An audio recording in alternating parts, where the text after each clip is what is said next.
Well, hello there everybody and welcome to my channel. My name is Suzanne and I'm really happy that you were able to come along today. I've been giving today's topic a long hard think and deciding, do I really want to tell these people on YouTube land, people that I may or may not know, something about me that I do not talk about very often. And that is my fear of flying. Now, according to the DSM, or the Diagnostic Statistical Manual of Mental Disorders, I know that's a mouthful, just saying that could give you a disorder. Flying phobias are an anxiety disorder called aerophobia or aviophobia. I did not know that. I apparently have a phobia. An anxiety disorder. Go figure. I think this is so funny. But I'm not alone, because 40% of people who fly are scared to fly, and about 2.5% of those people fall into my category, where we are so afraid to fly that we will totally have a meltdown when we get on an airplane, or we will avoid it altogether. Yeah. I never used to be afraid of flying. I don't even really know what happened. Actually, I kind of think I know what happened. When our little grandson came to live with us when he was 3.5 years old, which I'm gonna save for another video because that story deserves its own video because it's just such an amazing story. But not today. But when he came to live with us, it became so important to me that I not take risks. Somehow I didn't want to do things that could put my life in danger, and in my mind, flying was one of those things that would put my life in danger. So I just wanted to avoid this high-risk activity altogether. I'll never forget the most embarrassing thing, honestly, truly. So I was at the airport to go to visit my mother, and my sister was going to catch a flight later in the day, and I was gonna head out like a jet setter, ahead of her. And I knew that I had already started to develop some reservations about flying. To be honest, I wasn't doing a lot of flying. We drove everywhere. We didn't need to fly. So really, it's not like it was something that I was accustomed to doing. But I was going to be leaving my little boy behind, and I was going to get on an airplane and visit my sisters and my mom on the island. It wasn't going to be a long flight, but that's besides the point. I was walking towards the, I don't even know what it's called, the exit terminal to get on the plane, the boarding part. And I couldn't get on the plane. I just froze and I just stood there and I couldn't. No, do not get on this plane. And I sat down and I said to my husband, I'm not going to be able to get on that airplane. Well, the pilot came out to talk to me. Really, really lovely guy. I'll never forget him. He had red hair. He was wearing his hat. Really smart uniform. Like, who doesn't love a man in uniform, right? I don't love a man in uniform, I gotta tell you. He was trying to persuade me, nothing's gonna happen, you're perfectly safe. And I looked at him and I said, I don't care what you say, I am not getting on this airplane. Now, to my shame, that flight was delayed for half an hour because my luggage had to be pulled off that airplane. And I had a black piece of luggage that was not easy to find. But they finally pulled it off the plane, and I did not get on that flight. So anyway, I called my sister. She said, you stay at the airport. I'm gonna come and bring you some medication, and you're gonna get on the airplane. And that is exactly what happened. She showed up at the airport, and they were kind enough to reschedule my flight. They were so good to me. Then they didn't even charge me to change my flight. And I flew out with my sister. When I boarded the plane, I saw the list of the I was gonna say patients, but maybe there's some truth in that, of the passengers, and there was my name on the top of the list in huge font, warning them about me, no doubt. This one is the patient. But by then, I was well relaxed and not quite so jittery at all, really. And I was able to make it on the flight. And then I spent the entire time that I was there worrying about my flight back home. So yeah, not pretty stuff, I'm gonna tell you. On our return flight from my mother's, my sister and I were able to get on the same flight, which we weren't on originally, but after the fiasco getting there, we knew I needed to be on the same flight as my sister. And I ended up being put beside a pilot who was doing a hitch back to Alberta from British Columbia. And gosh, what a nice guy. I ended up telling him about my fear of flying, which was exactly why they put me beside him, was because he was supposed to help me. And I said, you know, ever since we've been raising our little grandson, I've had this overwhelming fear overtake me, not to take risks, not to do things that he could end up losing me. And he said, you know what? When my wife started having kids, a lot of things changed for us too. Things that she wasn't scared of before, she became scared of. And you know what? Maybe he was making it up. Maybe this is something you women have experienced. As soon as you had children, it was a game changer. Or maybe he was just being super nice to me. But regardless, just the kindest man, and really, really helped me with our flight back from the island back to Alberta. So I'm really thankful for this guy. And their deep understanding of the fact that 40% of us struggle with fear of flying. So, well, who wants to live like that, where you go to an airport and you don't mean to, but you cause such a scene and such an upset, and I'm sure all those passengers on that airplane were not impressed, and goodness knows what they actually told them for what the cause of the delay was. It was me, my goodness. What a horrible way to live. But I'm not kidding you, just terrified to fly. So I thought that I would help myself look up some ideas to help me to overcome my fear of flying. And I came across this one article that said that my fear of flying is silly. Yeah, silly. So I thought, okay, well, if I can find out just how silly this is, I'm sure I will get over my fear of flying, because after all, it is silly.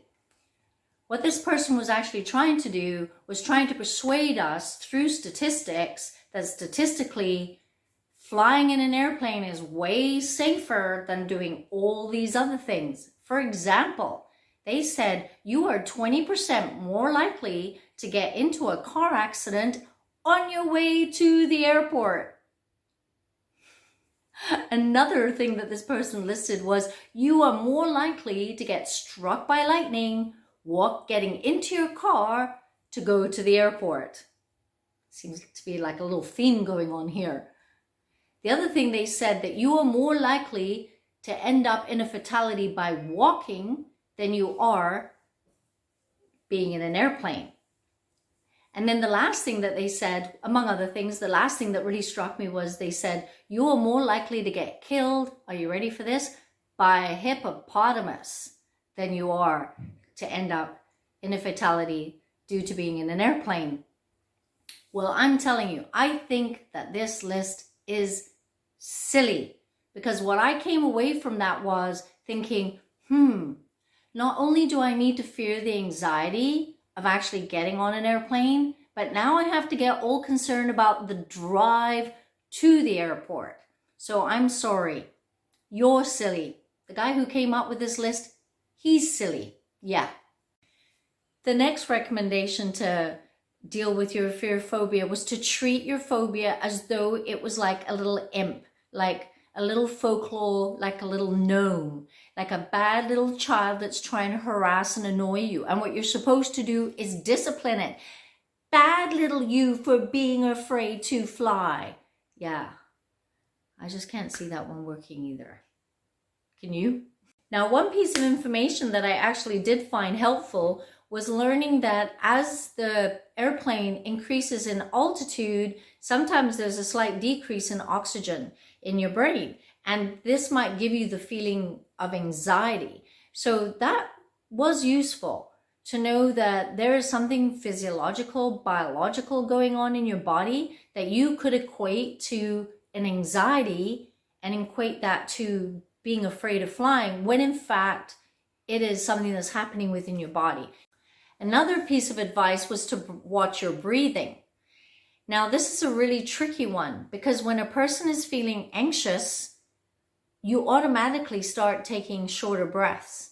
And then your body, you actually do deprive the oxygen to your brain, and then you start feeling a little dizzy, and the next thing you know, your hands are tingling, and the next thing you know, you're telling yourself, oh my goodness, something is seriously wrong here, and it can escalate and get out of control so quickly. Breathing has not ever helped me with my fear of flying. Now, I found this next piece of advice on how to overcome your fear of flying. This one was helpful. And the hardest one to embrace is to face your fear. To look at the anxiety square in the face and go, I'm scared to fly, and I need to recognize I'm scared of flying, and these are all the things that are going to happen to me because I'm scared of flying. And you look at them instead of, it's not a big deal. You don't have to make such a big deal out of this. You're going to be okay. Looking at all the statistics of how many airplanes stay in the air. You know what? I could tell you all the statistics. I know the statistics, but my emotions and my reactions don't know the statistics. And I think that the more I try to squelch anxiety, the worse it gets. Acknowledging this is going to make me feel anxious. What am I going to do about it? And having a plan in place and facing it has been the best way for me to diffuse my anxiety.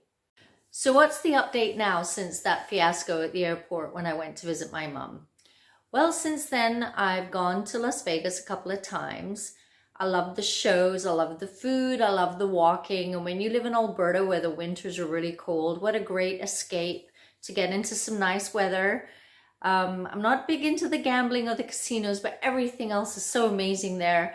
And when I saw that they were doing skydiving, I said to my husband, hey, we should go skydiving. And I know he thought I was joking. That's something I would never do because after all, I do not like to fly. So he made an appointment for us to go, thinking I would cancel, but I didn't. And when I was telling the guy I was in tandem with how terrified I actually am to fly, he couldn't believe it because here I am skydiving of my own free will. But I think being attached to the guy, knowing that he had a parachute and he had a backup chute, I don't know, it's kind of weird. I felt safe. So I think that if I were to go on a commercial flight and they were to let me wear a parachute while I sat there, I probably would be a completely different woman. And then of course, when we immigrated to Gibraltar from Canada, we had sold everything, packed up 8 suitcases, came here with our little son who now is 9 years old, and our little dog. Now that was a really stressful trip, not gonna lie. I did take something to relax myself. I don't see any reason why not. It was a long trip. May as well make myself comfortable, right?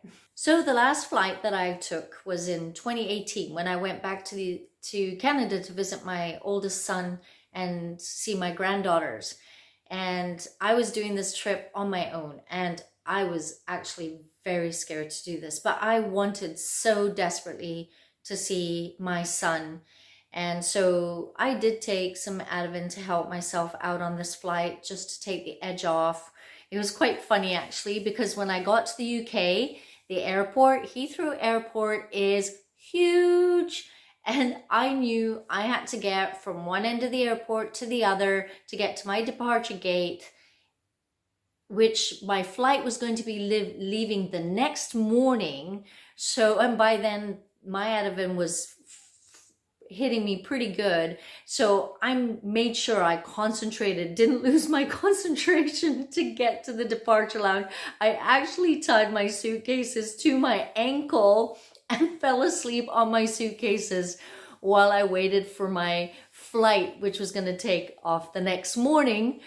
But I made it to Canada. I was absolutely exhausted. If my son was here, he would tell you that as soon as I got here there, I passed out from exhaustion. But I had a wonderful time and I do not regret it at all. in fact, I think the saddest thing of all about our fears, and especially maybe fear of flying, is our fears stop us from doing so many things. And I really wanted to see my son. And I am so glad that I bit the bullet and I confronted my fear. And I got on that airplane and I went to see my son. And I went to see my grandbabies. And I did get to see some friends while I was there, which was wonderful, because I've missed them so much and haven't seen everybody for so many years. But I had to face my fear, but I'm so glad that I did. Anyway, that's it for me today. I would really love to hear from you. Please leave a comment in the comment section. Maybe you have a story you'd like to share. I would love to hear it. And please press like and subscribe. And I will see you in the next video. God bless and goodbye.